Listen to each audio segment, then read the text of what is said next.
Hi, everybody. Welcome on this glorious Sunday. I love this time of year when it starts to cool down in the Karoo and the Klein Karoo.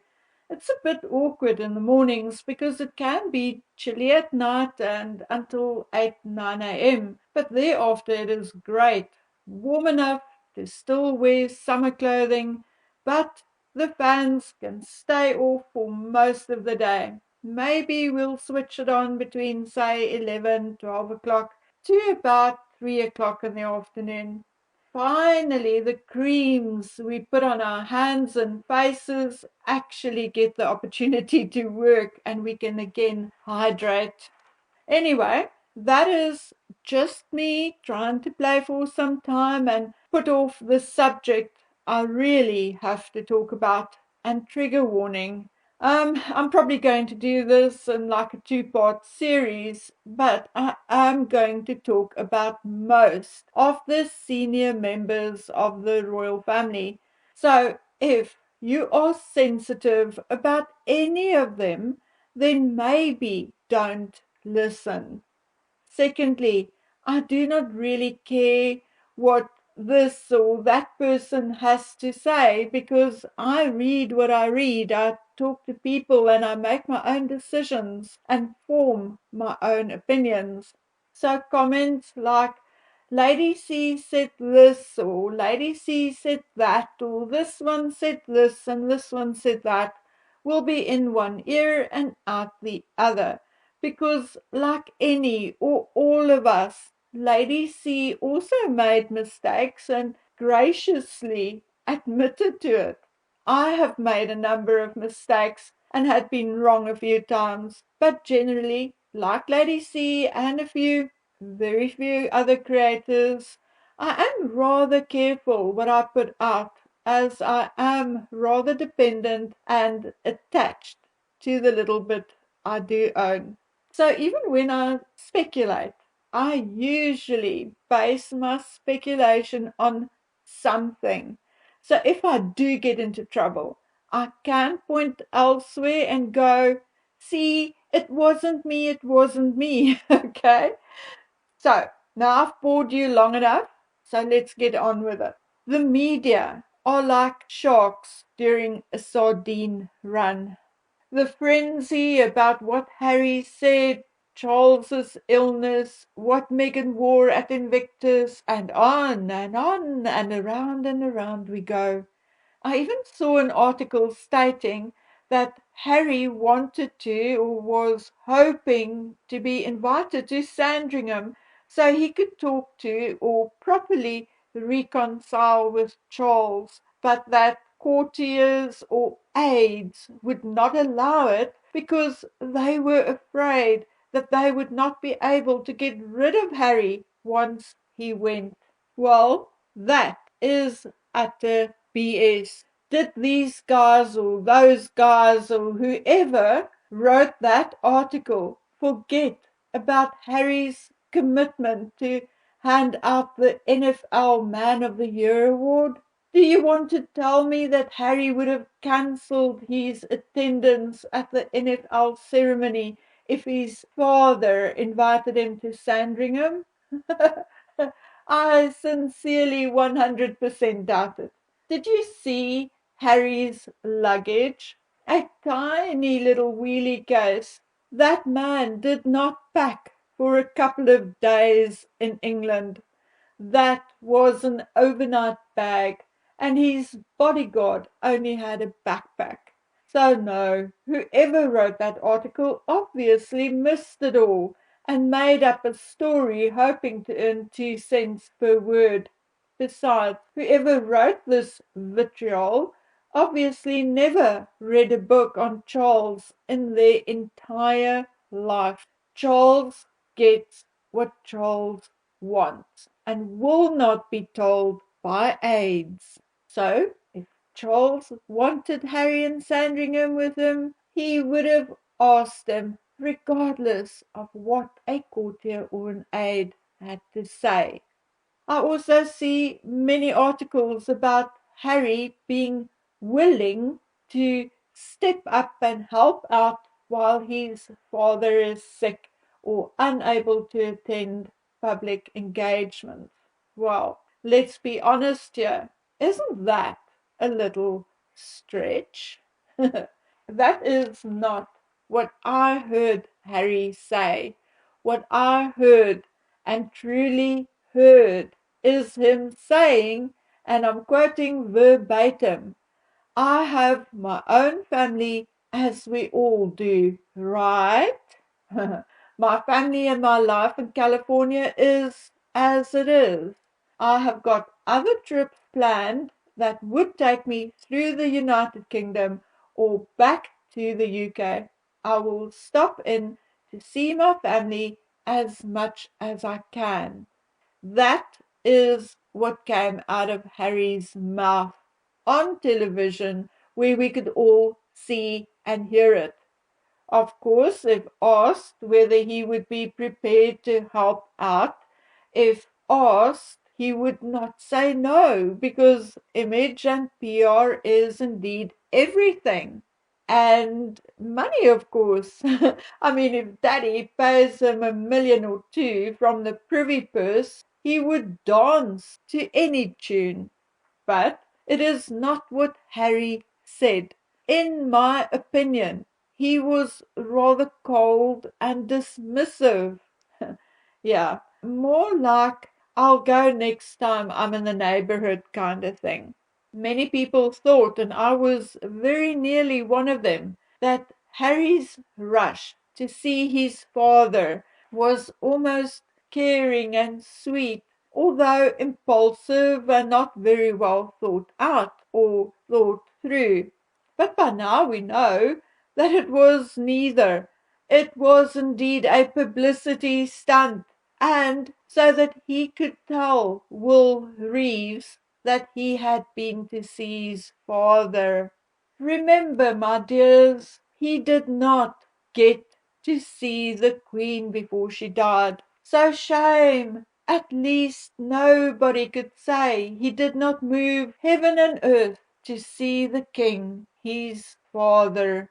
It was all PR, all fakery, all planned and executed by following Meghan and Harry Emmanuel's instructions. Okay, although I cannot see, hear, smell, or touch you, I feel that I still have you on my side, and I can only hope that it will continue. Whew, okay, so let me calm my nerves. What we are also seeing a lot of is that it is William who is blocking Harry from returning. That it is William who won't have Harry back. William who has no role for Harry. Blah, blah, bloody blah. Every front page, every cover, saying the same thing, just in different words. Well, if it is indeed William putting his foot down or even stomping his feet, then of course he has every right to, and likely has more common sense than his father. God forgive me, I know the man is sick, and the Privy Council and Parliament put together. We are faced here with a man who slandered his father, the current king, his brother, the future king, his stepmother, the current queen, in interviews and in his book, moaning about how Willie found his darling wife abrasive and divisive, or something very close to that. I apologize. I'm very sorry. My copy of Spare is now in a box somewhere. Okay.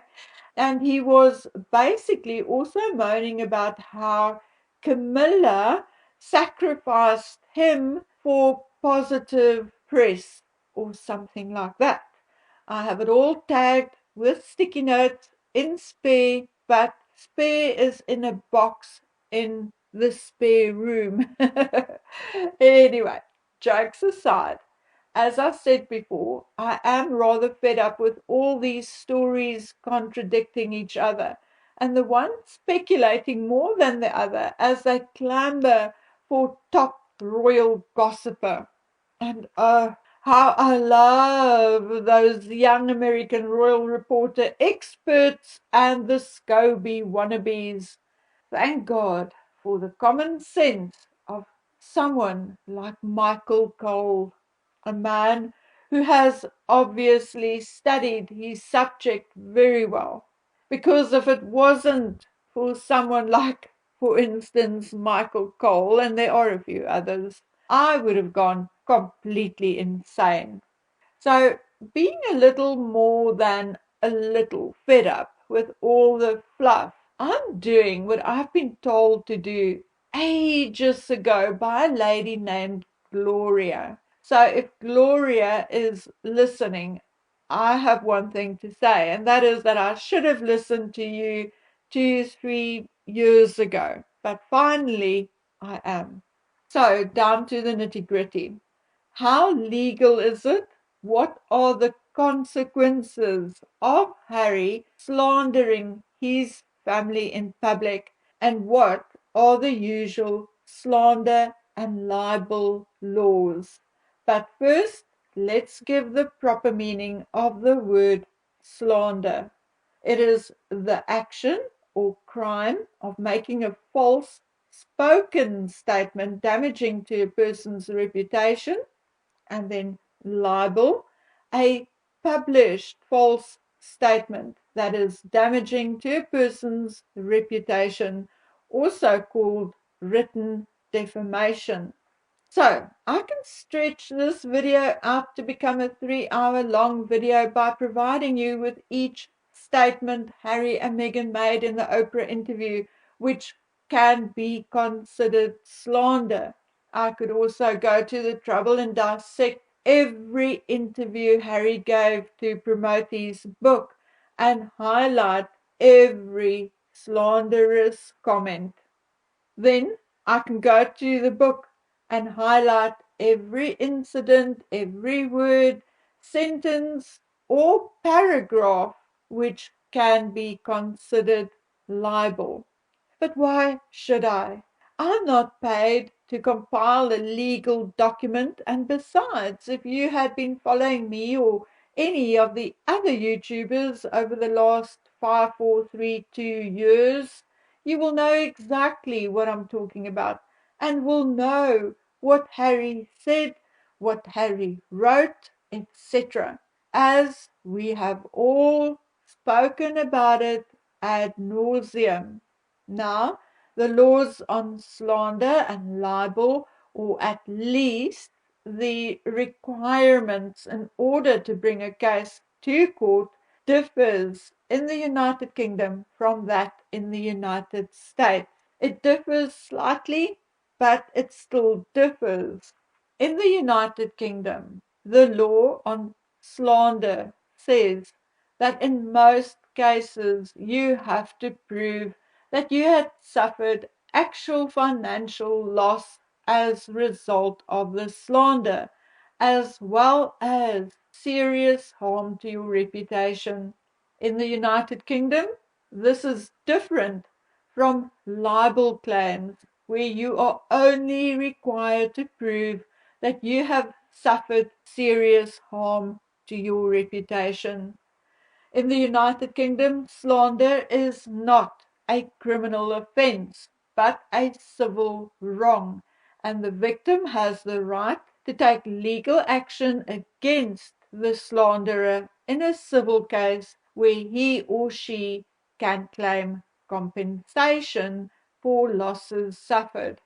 Although not guaranteed, the average payout for a defamation or slander suit can be between £5,000 and £50,000. So, do you think William, Catherine, or even Camilla can sue Harry for slander? No, not really. And even if they could, would it be worth it? Let me explain. Let's take, for instance, Meghan saying in the Oprah interview that Catherine made her cry. And then, as a result, Catherine received thousands upon thousands of pieces of hate mail. Yes, all true, all fact. So yes, Catherine could have sued for slander, but it would have taken days and weeks in court, a media frenzy. And for what? All Catherine would have achieved would be to have lowered herself to Meghan's level. Libel, however, is a different kettle of fish. Defamation is the collective name for two separate torts, libel and slander, and the distinction is based on the permanence of the defendant's statement. Obviously, the published statement being considered more permanent than the spoken one. But guys, just hang on a minute. There are also different definition of the word published. Okay, it does not only mean an article, for instance, in a newspaper or magazine. It can also be comment online or something you posted on Facebook. So I just want to make that distinction. There's actually a long list of definitions of being published. But anyway, let's carry on. Like we've seen with Harry's cases, however, would it have helped or changed anything had William, Catherine, or Camilla sued Harry for libel? No. Lots of time spent in court, a media shit show, and again, for what? For money neither of them need? However, having said all of that, is it fair that Harry and Meghan had gotten away with slander and Harry definitely gotten away with libel? No, I personally do not think so. Now, we were all hoping that the king would hand out his own measure of discipline by either stripping Harry of his titles or removing him from the line of succession, or preferably both. But he has to date not done so.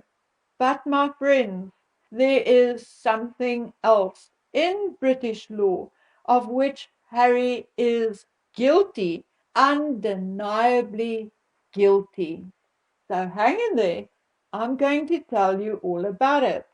Jaswant Singh Chahal, the man who attempted to break into Windsor Castle to kill the Queen with a crossbow in 2021, became the first person to be convicted of treason since 1981.